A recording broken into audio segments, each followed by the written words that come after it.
My mother-in-law threw a cup of scalding hot coffee directly at my feet and whispered, "In this house, you are less than a dog." I looked down at my ruined shoes, keeping my mouth shut, hiding the dangerous spark in my eyes. They thought they had broken me. They thought because my parents were dead and my wife had abandoned me, I was just a powerless orphan. What my cruel in-laws didn't know was that their ultimate billionaire boss was about to arrive for dinner. And she wasn't just their boss. She was about to destroy their entire lives for what they did to me. It all started 24 months ago, when my life completely shattered into pieces. I was only 24, fresh out of university, and completely alone. No brothers, no sisters, no extended relatives to catch me as I fell. The grief of losing my parents in that sudden car accident was a heavy, suffocating blanket. My parents had been my absolute foundation, and without them, I felt like a ghost walking in a world that had moved on. In that dark, endless winter of my life, I held on to one person with all my might, my wife, Riya. We had been married for just over a year. During my parents' final days, her presence had been my only comfort. She held my hand and whispered promises that we would build a new future together, that she would be my rock. I believed every single word. I had no idea that those beautiful promises were just hollow bait, designed to fade when I needed them most. Not long after the funeral, the atmosphere in our home shifted. Riya started staying out late, returning with a cold, distant look in her eyes. Whenever I tried to ask, she would snap, blaming the pressure of her career. Then, her parents began visiting. What started as short weekend stays quickly turned into a permanent invasion. And with them came a wave of bitter resentment. "You call this a properly managed house?" Her father barked one afternoon, running a finger over the living room shelf. "The garden is a mess, and the dinner isn't even ready.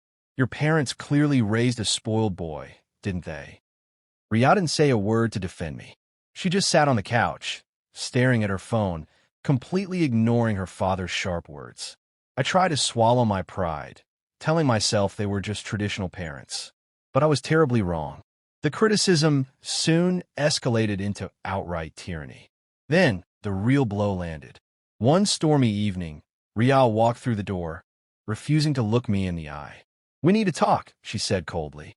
A cold dread washed over me. "What's wrong, Riya?" I asked. She packed a small suitcase and said, "I need space. I think we should take a temporary separation so I can figure out my life." Before I could even process the shock, she walked out into the night, blocking my number before she even reached the corner of the street. The very next morning, the doorbell rang. It was her parents, standing there with mountains of luggage. "We are moving in permanently," her mother announced, pushing past me without hesitation. "Riya told us everything. We're here to keep things running while our daughter sorts out her mind." I was too emotionally paralyzed, too drowned in sorrow to fight back. I let them take over my space, a decision I would soon use to trap them. It didn't take long for their cruel intentions to surface. They didn't see me as a grieving son-in-law.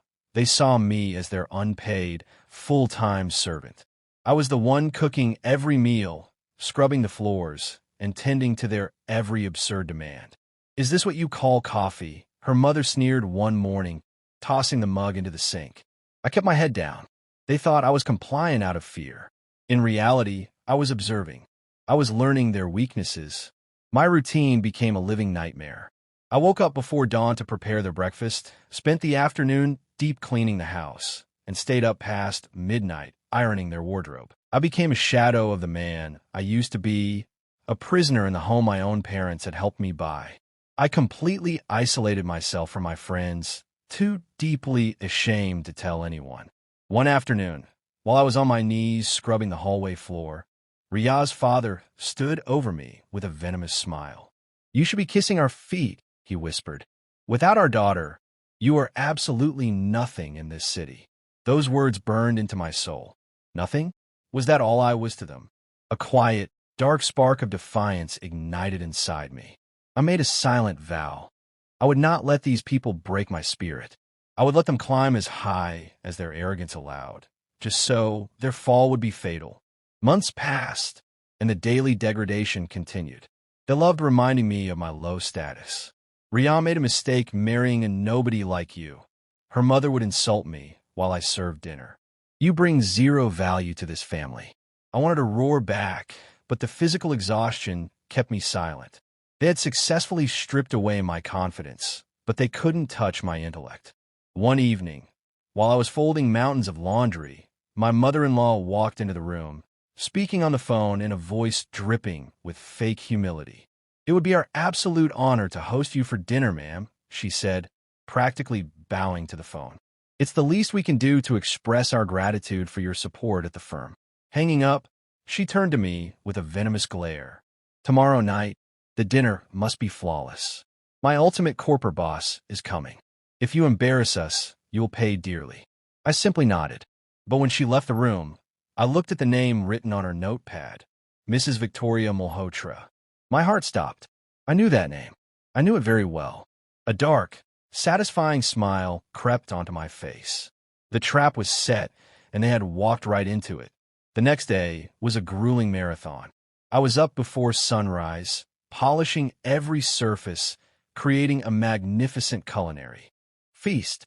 My muscles ached, my hands trembled, but I pushed through with a strange surge of energy. When the doorbell rang that evening, the house looked immaculate. My in-laws were dressed in luxury, looking like high society, while I was ordered to vanish.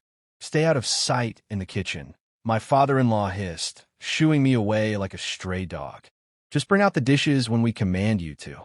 I stood in the shadows of the kitchen, my heart racing as the front door opened. My mother-in-law's loud, overly cheerful voice welcomed her guest, an incredibly sharp, elegant woman in a luxury, tailored suit. But as this powerful woman scanned the living room, her eyes suddenly locked onto me, standing in the kitchen doorway. She saw my raw, chemical-burned hands and my faded clothes.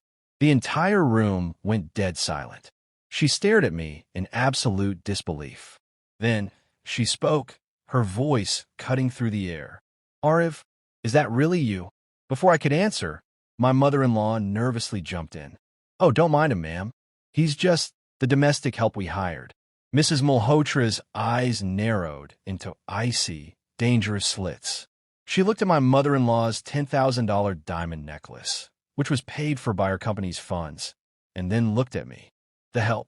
Mrs. Malhotra's voice dropped to a terrifying whisper. "Do you have any loose idea who this young man actually is? This help is the sole heir to the technology patents your entire department relies on." The color completely drained from my mother-in-law's face. She stammered, totally flustered. I don't understand, Mrs. Malhotra. He is my daughter's husband." Mrs. Malhotra ignored her completely and stepped toward me, her eyes softening. "Aarav, your late father was my greatest mentor and my dearest business partner. I have been looking for you for a year. Why didn't you call me?" I looked directly into my mother-in-law's terrified eyes and said calmly, "I couldn't, Mrs. Malhotra. My phone was confiscated, and I was told that without their daughter, I am absolutely nothing in this city." "What?" Mrs. Malhotra roared, her voice booming with pure fury. She turned to my mother-in-law. "Effective immediately, you are terminated from my firm. And since your corporate house and cars are tied to your employment, you have exactly 24 hours to vacate my properties." My father-in-law tried to step in, trembling. "Ma'am, please. He can't just leave. He is our son-in-law. He belongs here." I stepped forward, no longer the broken boy, but a man holding all the cards. "No," I said, my voice dripping with cold authority. "I don't belong here, but you don't either, because this house, it was bought with my father's money, and my lawyers will be serving your eviction notice by midnight." The revelation crushed them. Their guilty, terrified silence filled the room. I walked upstairs, packed my single suitcase, and walked out of that door into Mrs. Malhotra's luxury car, leaving them crying on the floor. But my revenge didn't stop there. Over the next few weeks, I poured my entire soul into my new role as an executive at Malhotra Enterprises. With my legal rights restored, I've frozen all the bank accounts tied to my inherited property. My in-laws were hit by a massive wave of debt, losing their status, their cars, and their dignity overnight. One rainy evening, as I was leaving my high-rise office building, A figure drenched in rain blocked my path. It was Riya. She looked broken, crying, holding her hands out. "Aarav, please," she sobbed, trying to touch my arm. "My parents made a mistake. I was confused. I still love you. Please give me another chance." I stepped back, completely out of her reach. I slowly rolled down the window of my luxury vehicle, looked at her desperate face, and let out a cold, calm laugh. "You didn't need space, Riya. You needed a billionaire. And now that I am one, you can't have me. The broken boy you abandoned died the night you left," I told her, my voice as cold as ice. "And I don't give ghosts a second chance." I rolled up the window, cutting off her tears, and drove into the bright city lights, leaving her standing alone in the dark rain. Today, I finally feel free. Life threw me into the fiercest storm, but I didn't just survive, I became the storm. Remember, your life belongs to you. Never let toxic people dictate your worth. Thanks for watching. Stay tuned for the next powerful story, and don't forget to subscribe.